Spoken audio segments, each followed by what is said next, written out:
내 몸을 지키는 건강한 실천 TV홈닥터 더 나은 클리닉. 오늘은요, 무릎 연골을 찾아오는 무시무시한 병입니다. 선생님 모시고 이야기 나눠보도록 할게요. 선생님 나와주세요.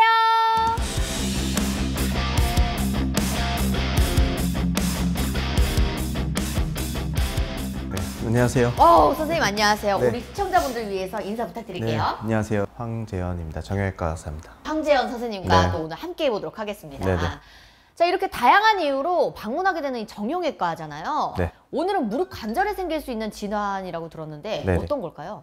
오늘 알아볼 질환은요. 여기 이제 모형을 갖고 왔는데요. 그래서 여기 보이시는 게 여기 우리가 허벅지뼈라고 보이는 대퇴골이고, 네. 여기 아래 보이는 게 이제 여기 뭐예요? 정강이뼈라고 이게 뭐예요? 이제 저한테 물어보시거든요. 네, 경골이죠. 네. 이 사이에는 요 하늘색 보이시죠? 네. 여기 우리가 연골판이라고 그러는데 요거에 대해서 좀 알아보도록 하겠습니다. 아, 이렇게 보여주셨는데 어떤 네네. 부분이 오늘 문제일까요? 여기 보시는 것처럼 여기가 이제 이렇게 움직이는 부위가 무릎 관절인데요. 네. 요 사이에 보이는 요 하늘색으로 보이는 반월상 연골판이라는 구조물에 대해서 이제 알아보도록 하겠습니다.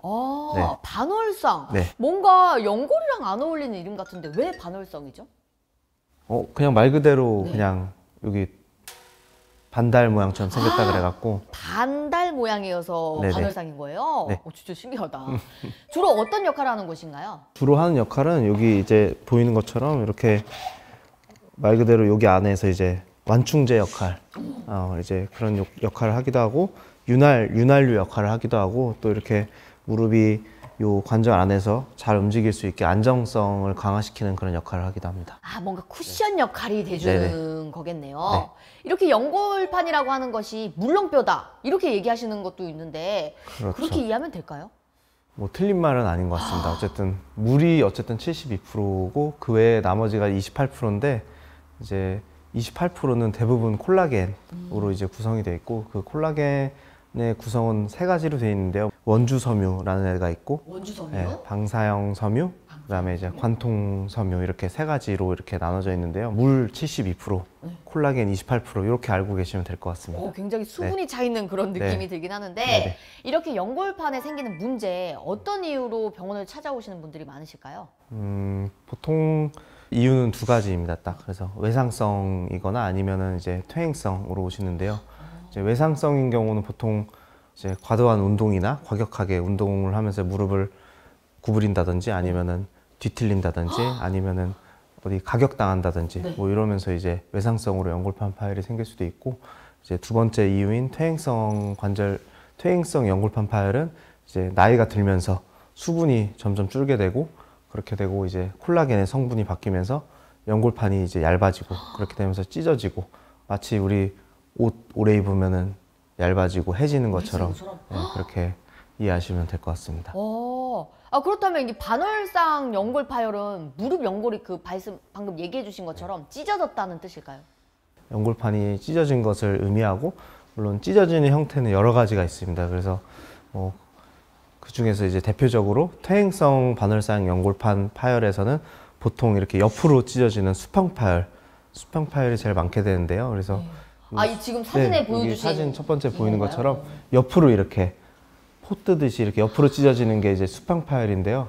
두 번째로 사진에 보이는 거는 양동이 손잡이형 파열이라고 해갖고, 이게 이렇게 찢어져 갖고 안쪽에 있던 애들이 이제 이쪽에 모여 있던 애들이 완전히 안쪽으로 이렇게 말려 들어온 모습이 보이시죠? 그래서 이런 경우에는 이제 관절 어딘가에 걸리거나 그러면은 이제 무릎을 구부리거나 피는데 이제 제한이 발생할 수도 있습니다. 통증이 혹시 유발되는 건가요? 그죠. 통증이 유발돼서 무릎을 한 90도 이상 못 구부린다든지 이런 증상으로 이제 내원하시기도 합니다.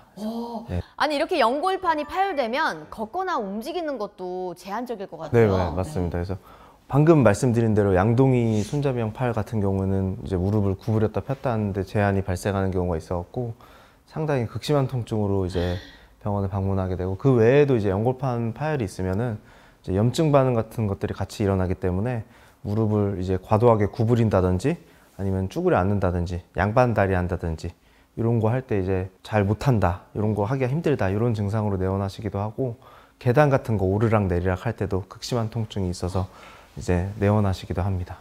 계단을 걷는 것조차 힘드신 분들도 있으시네요. 이렇게 통증 외에 눈에 띄는 증상이 또 다른 게 있을까요? 근데 이제 병원에 와서 저희가 이제 문진했을 때는 이제 파열 부위 주변으로 해갖고 관절선에 압통이 있고 그리고 무릎이 붓는 증상 이런 것들이 있을 수 있고 연골판 파열이 오래된 경우에는 근 위축이 오는 경우도 있고 그리고 통증으로 인해서 이제 다리에 힘이 풀린다든지 이런 증상이 또 발생하는 경우도 있습니다. 네네. 그렇다면 이 질환으로 정형외과를 찾는 분들이 좀 생각보다 많을까요? 네, 엄청 많습니다. 사실 그러니까 무릎 환자가 왔다 하면은 많은 환자들의 비율로 연골판 파열하고 관련된 경우가 많습니다. 확실히 무릎을 많이 자주 사용하시는 분들이 걸리시는 것 같은데 그분들이 정말 조심하셔야 될 것 같아요. 그렇습니다. 연골판도 많이 쓰면 많이 쓸수록 닳는 애들이기 때문에 네. 그거는 이제 맞지만 꼭 많이 쓰지 않더라도 평소에 자세 같은 거지 우리나라 사람들 좌식 생활 많이 하잖아요.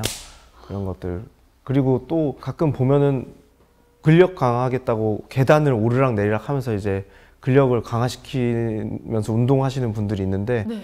무릎이 안 좋으신 분들은 그건 오히려 더 이제 악화시킬 수 있으니까 그런 것들도 조금 주의하시면 좋을 것 같습니다. 아, 무릎이 안 좋으신 분들이 계단을 왕복하는 네네네. 일은 조금 좀 주의를 하셔야겠네요. 오히려 이거를 강화시키면 좋아진다 이렇게 생각하고 하시지만 오히려 더 나빠질 수 있다는 거를. 예. 네. 그럼 그런 분들은 어떤 운동하는 게 좋을까요? 그럼 만약에 찢어진 게 이제 진단이 됐다면 사실은 그런 격한 경사진 운동이나 이런 거는 안 하는 게 좋고 뭐 수영이나 이런 평지 걷기 이런 거 위주로 하는 거를 권유드립니다. 혹시 그렇다면 이 진단은 엑스레이 촬영으로 알 수 있는 걸까요? 엑스레이로는 사실 알 수 없고요. 그래서 일단은 병원 왔을 때 문진을 통해서 아까 말씀드린 대로 여기 관절 압통 있는지 한번 눌러보고 물 찼는지도 한번 확인해보고 뭐 이런 것들 체크해갖고 연골판 파열이 의심된다고 하면은 결국에는 저기 사진에 보이는데 MRI 촬영을 해야 되고 저기 뒤쪽에 보면 이렇게 옆으로 이렇게 선 간 거 보이시죠? 네. 네, 저게 이제 연골판 아까 말씀드린 수평 파열 이제 어떤 위치나 사이즈나 이런 형태 이런 것들을 이제 확인해야지 앞으로의 치료 방법을 또 결정할 수 있기 때문에 네. 근데 이제 이게 또 수술로 들어가면 너무 일이 커지니까 네네. 비수술적 치료 방법엔 또 어떤 게 있는지 알 수 있을까요? 그렇죠. 일단 파열의 형태, 위치가 일단은 회복이 잘 되는 위치에 있거나 파열이 크지 않거나 나이까지 이런 거 고려해갖고 만약에 그런 것들이 다 괜찮다고 하면은 비수술적 치료를 택할 수가 있는데요. 일단은 첫 번째로는 뭐 운동요법 뭐 많이들 얘기하시죠. 뭐 그래서 아까 말씀드린 계단 오르기 이런 거 말고 그냥 이제 대퇴사두근 강화 운동이라든지 그냥 뭐 수영 아니면 자전거 바퀴 돌리기 이런 것들 해서 이제 근력 좀 강화시켜주고 그래도 통증이 있으면 약이랑 그리고 주사 그 다음 단계는 주사고 그러면서 이제 물리치료나 이런 것들을 같이 동반하면서 이제 비수술적 치료를 한번 이렇게 같이 병행하면 좋겠죠. 네네. 그럼 선생님 그럼 이 대퇴부 운동은 어떤 거예요? 이거는 처음 들어보는 거여가지고. 나이에 따라서 조금 다른데 뭐 우리가 흔히 아는 스쿼트나 이런 것들도 도움이 되는데요. 스쿼트도 저는 개인적으로 이렇게 많이 앉는 스쿼트보다는 좀 90도 그것보다 적게 앉는 스쿼트나 연세 있으신 분들은 다리 들고 버티기 이런 것만 이렇게 들고 이렇게 버티는 핀 상태로 누워서 이렇게 버티는 것만 해도 충분히 도움이 된다고 생각하고 있습니다. 지금 우리 감독님들 바로 지금 다 해보고 계시는데 어느 정도 각도가 좋은지 혹시 한번 잠깐 보여주실 수 있을까요? 아니 그러니까 뭐 이게 우리 이렇게 막 이렇게 많이 구부리기도 하잖아요. 그렇죠. 거의 한 이 정도까지. 네, 그런 거보다는 그냥 이 정도만 그냥 네네. 무리 되지 않는. 네네. 그래서 사실 잠깐 이렇게 일어나서 리프레시하는 것도 나쁘지 않잖아요. 네. 이렇게 수술이 필요한 경우는 상태가 좀 심각하다는 것 같은데. 꼭 초반에 말씀드린 양동이 그 손잡이형 파열 같은 경우에는 이제 반드시 수술적 치료를 꼭 해줘야 되고요. 뭐 수술적 치료를 그래도 하면 좋은 경우는 보통 나이가 좀 젊은 경우 그리고 파열의 형태가 어느 정도 위치가 이제 힐링이 잘 되는 위치에 있는 경우 뭐 그런 것들 그리고 또 우리가 이따 말씀드릴 봉합술 할 때 가장 좋은 조건 같은 경우에는 이제 십자인대 뭐 이런 것들이 파열됐을 때 같이 수술할 경우에는 오히려 연골판 봉합술에 더 유리하다 이런 것들이 있어갖고 그런 경우에는 이제 수술적 치료를 하는 것이 좋다고 나와 있습니다. 혹시 그렇다면 그 수술 과정은 어떻게 이루어질까요? 관절경으로 이제 진행하게 되는데요. 이제 크게 이 연골판 찢어진 거를 절제하냐 아니면 꼬매냐 이 두 가지로 나누게 되는데 이제 절제하는 경우는 보통 이제 파열의 위치가 재생 가능성이 없는 경우거나 아니면 파열이 너무 심해갖고 꼬맬 게 없는 경우 이런 경우에는 보통 절제술을 하게 되는데 봉합술의 경우에는 반대 경우입니다. 봉합술은 말 그대로 간단하게 생각하면 그냥 꼬매는 거고 파열의 위치가 잘 낫는 위치에 있고 그리고 파열이 크지 않은 경우 오히려 뭐 물론 나이가 젊으면 큰 경우에도 꼬매주기도 합니다. 뭐 이거를 사실은 일률적으로 이런 경우에는 자르고 이런 경우에는 꼬매고 이렇게 딱 정할 수는 없는데 여러 가지 나이랑 파열 형태 이런 것들을 통해서 병원에 와서 이제 의사랑 상담해야지 또. 그렇죠. 네. 선생님과 상담하는 게 네. 제일 중요합니다. 네. 아, 또 근데 이 연골판 없이도 무릎 사용하는데 지장이 없을까요, 혹시? 연골판이 없으면 일단 얘네가 이제 이 연골판이라는 것들이 만약에 진짜 없다. 네. 그러면은 생각해 보시면 이렇게 되겠죠. 바로 뼈가 네, 또 그래서 닿게 되니까.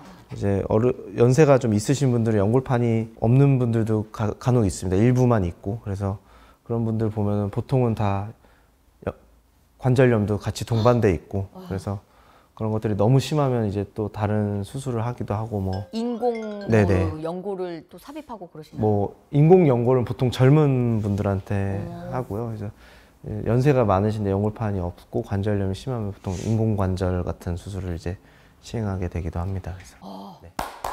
선생님 오늘도 너무너무 유익한 정보 감사합니다. 네. 아, 또 반월상 연골 파열 무엇보다 예방이 최선이라는 거 여러분 잊지 않으셨으면 좋겠습니다. TV 홈닥터 더 나은 클리닉 오늘은 여기서 인사드릴 건데요. 선생님 우리 시청자분들 위해서 아까 말씀해주신 스쿼트 하면서 우리 같이 한번 이 시간 마무리해 보도록 하겠습니다.